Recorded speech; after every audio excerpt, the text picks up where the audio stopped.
Yeah, so what? It's your boy, Bits and Bobz. Good morning. Morning. I do this with coffee mugs. I say cheers. Cheers, mate. Like that. Yes, mate, I like that. Success is nothing more than a few simple disciplines practiced every day. Talk to me. Fitness. This is obviously great for like chin-ups, mate. This one here as well, as you know, which is good. It's great. You can bring it out. You can do different stuff on your legs, mate. You can even just stand on it. This is the multi-gym. Yep. Which was a great piece of equipment we've had for a while now. Prized possession. Yes, I know. The boxing bag. The boxing bag. I mean, 1, 2, hook like that. Obviously going onto the treadmill, mate. Yep. Which is a great piece of stuff that you can do outside. Yep. I love all the skipping rope stuff too, mate. The generations now is completely different to the one where we grew up. Aye. I'm not even talking about women, I'm talking for men. Because I feel like this generation want to grow up very quickly. I think they do as well, but like this generation, like, it's a bit weird to be fair, but It's pressure, isn't it? it is pressure with a lot of people now. Like, look at the stuff that's happening on Instagram and Facebook these days as well, mate, and it's like, the majority of people use a filter, other things like that, everyone's trying to fit in.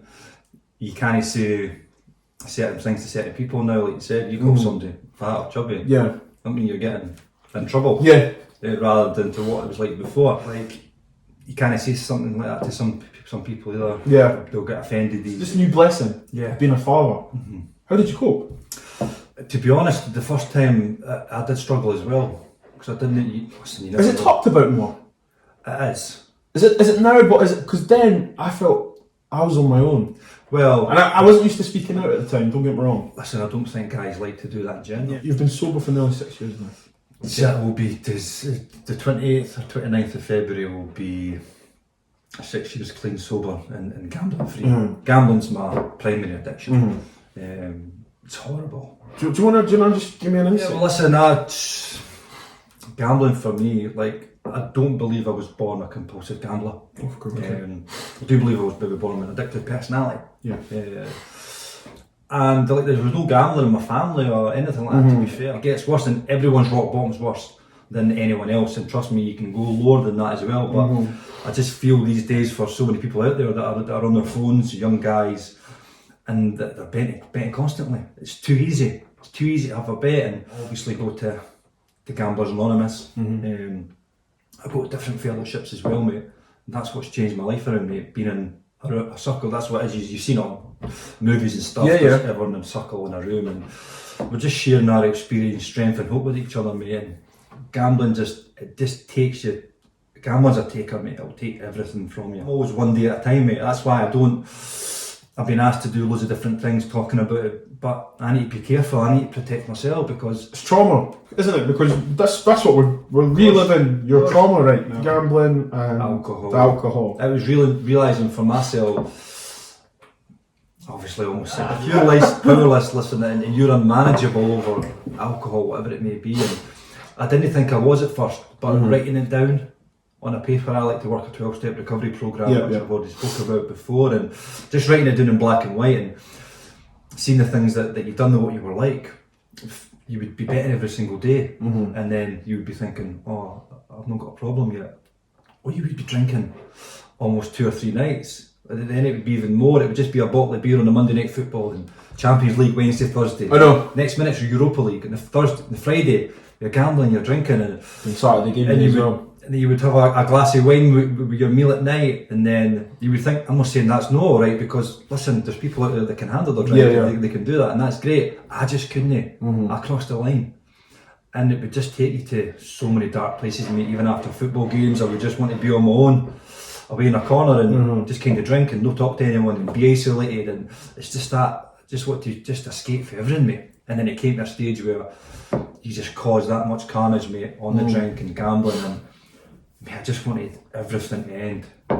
And I just felt that I didn't have any worth anymore. Once you work through the 12-step recovery programme, you go through it and you become a sponsor and help other people through it, mate. And I've helped 4 or 5 people through it now already. I just want to help the still suffering, mate. Because the guys out there, they'll just no say that they're This is what I've said to you, Pies. They'll not do it.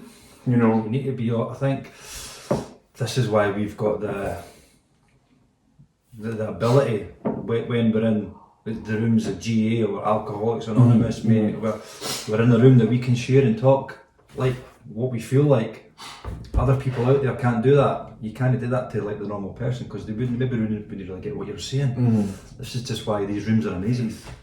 Just believing you can kind of get better as well. I need to take a day at a time with recovery as well, because that's why I don't like doing like sort of big interviews which I've been asked before, and it's dangerous because anyone can have a drink or a bet at any time. But if I keep doing what I'm doing every day and working my programme and making my meetings and keep helping and impacting other people's, then I know I won't have a bet or a drink. Amen to that. Amen to that. Gonna take you back to memory lane. Okay. Boxing. Oh no. Boxing. Fall of love or? Nah, listen, I started at the time I wanted to lose weight. To be fair, I think I was. I know that feel. Seriously. I started boxing. I think it was about 20 or 21 years old. I started boxing, and well, it was just to lose weight at the time. I weighed myself at the time. This was 2010-11. Okay. I think I was like 93 kilo. It was quite heavy, but not too. I wish I was 93. Not too bad, to be fair. And then we're up Clovenstone boxing. My brother took me up and all that. How is he? He's doing good. Yeah, he's doing really well. Good. And then Clovenstone Boxing Club, and we were just training. Obviously, I started eating really well back then too, and I got next minute I was down to like 90 kilo, and then I was down to 85 kilo, and I was like, what? And I got down to like 83 kilo. Wow. I was like, wow, what's that? Well, I feel good. Light heavy. Like, and then I got down to like 81 kilo. Wow. And then we were like, you want to kind of compete, so I started fighting. Listen, I was average. I wasn't talented or anything like that. I had a few fights. I won a Scottish title. I never heard you, sorry, you say that? I never heard that title. Okay, sorry. And then obviously the Princess Street Gardens was like the best feeling ever. I think it was my first fight. Brad Welsh, great guy. I know, I was down Holyrood at the time. He says, right Paisley, we're going to get you on the Edinburgh versus London show. Wow. So we were like, oh my God, this sounds amazing. But I only had 3 fights, and the guy who was fighting was, he had about 8 or 9 fights. So I was like, geez, I was nervous, as you can imagine. Obviously. 2,000 people packed in at the Ross Bandstand. The first round was just arms throwing, because you're that, and was just trying to box and ram the cue and shit and calm down, and anyway. But you know what's funny, because I visioned everything that happened that fight. Oh really? Before it, I visioned everything that happened, right? Sounds weird. So then we were just throwing arms the first round, and then the second round came out, started boxing, and then left hook. The boys out cold. I visioned me going to the side, jumping on the ropes, screaming, everyone was up there. It was just amazing, mate. It's funny that, because they say Scotland get battered everywhere they go. Well, we'll leave it at that. Football, okay? Do you miss it? I do, to be fair, but even primary school, I wasn't really into football or anything like that. It was quite cowardice when the ball would come to me, to be honest. I think I started off at like a centre half or right back, and then I went into 12 and 13 year old, went into school, and I think I was right back. I remember it was the Edinburgh trials, and I was playing football back then, and then my PE, the right back never showed up. The right back never showed up for the day, so my PE teacher, Mr. Hamilton, said, "Oh, honey, got a pair of boots, Paisley. You want to play right back?" So I was like, "You're kidding me on." He goes, "No, I'm not kidding you on." Even he was good at that though, eh? I know he was good, eh? Good. To be fair to him, even in that day, mate, I played a blinder. And I got to the next stage, and I was playing against Lee Wallace that day, right? Good guy. Lee's one of my best friends, eh? He even says it to this day that I just got the better on him because he was left midfield there. But I never got through the second trial. But then for there, I was playing at Hutchie Copes, mate, Hutchie Vale, and that's when things got really good, to be fair. I was scoring like crazy, mate. And then the Heart Scouts started to come along. We were playing with Lee, Driver, me and Calamel were up front. Only our trials with them, which was great. I remember scoring against Dundee. Then I went to trial Livingston at the time. We were playing against Celtic. It was, you'll not believe this. There's special guest. It was so much like this. No. So much like this. So the teams are strong. I remember Livingston back then at 13 and 14, we were obviously young then, so obviously the Livingston and the bind it's Astro. Yeah. I remember then, so we were playing Celtic at the time, right? We were 15, maybe 16, I'm trying to think. And we were like, who's that guy there? Looks like somebody famous. It was Lubro Moravcik. Are you serious? His son was playing for Celtic that day, right? So we went out, you know this, it was me, Graham Dorrans, and Snodgrass. Are you up serious? front, I swear. For free? Up front. Next minute, he's away to Leeds. That's what it was, I think. Snoddy went to West Brom, and I'm on the building site. But that is the reality, mate. Only so many people and players make it. Think about it now to even back then when I've played. I can only think of a handful of players that are still really make it. Look at Lee, QPR. I know. You see other people going at different things, and next minute, as I says, you get to 21 years old, mate. I got offered to become a heating engineer, which I did. 4 years, you're at college. I just never liked it, to be fair. I was lucky to get a trade, Bobby, and that was me till 21, till about 28, 29. And then yes, it goes into what I do now, mate. And listen, everyone kind of, some people know, some people don't in general, but it was great for me, mate. I just met a stranger that I didn't know, mate. He looked fit as anything. The next minute, mate, I've got on the products and I loved them. Are you happy? I am happy. Yeah? I'm happy. I'm the happiest I've ever been, mate. And you know what? We spoke about that earlier. I think there's a difference between satisfied with things and happy with things in life. And I think we always strive to do better. Yeah, always. If you're a singer, you want to sing more. If you're selling, you want to sell more. If you're playing football, you want to play better. There's always that next. There's always, I think that's just that, maybe perfectionism inside somebody.